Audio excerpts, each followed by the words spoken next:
یاد آمده که هنگام مرگ خود عایشه بسیار زیاد ولی اعتراف به گناه میکرد، بسیار زیاد اعتراف به خطاکار بودن، اعتراف به جهنمی بودن، اعتراف به اهل آتش جهنم بودن میکرد که در این کتاب طبقات الکبری ابن سعد زیاد آمده این مطالب. خود اینا روایت طبقات الکبری ابن سعد، طبقات کبری ابن سعد مجلد 8 جزء ثامن طبع دار صادر در بیروت در سال 1418 صفحه 74. عایشه میگفت، روایت میکنه از اسامه ابن زید از عایشه که هنگام مردن میگفت یا لیتنی لم اخلق یا لیتنی كنت شجرة اصبح و اقضی ما علی، ای کاش من را خدا نیافریده بود، ای کاش من یک درختی بودم که درختها تسبیح میگویند،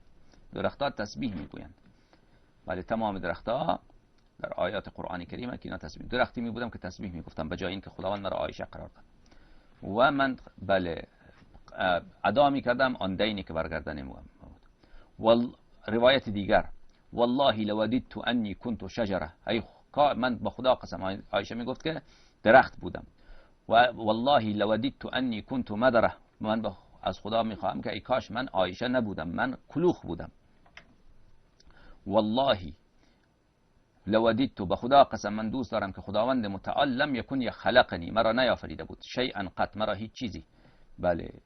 نیافریده بود. خب بله این دوستان عزیز این اقوال از عایشه خیلی زیاده. اینا میگن که عایشه زن پیغمبر صلی الله علیه و سلم در جنته، کسی که جنتی باشه پیغمبر به او وعده جنت داده باشه این چنین هنگام مردن نمیگوید که ای کاش خدا مرا نیافریده بود، ای کاش من کلوخ بودم. بله این کسیه که جهنمیه که در برابر خود آتش جهنم را میبینه.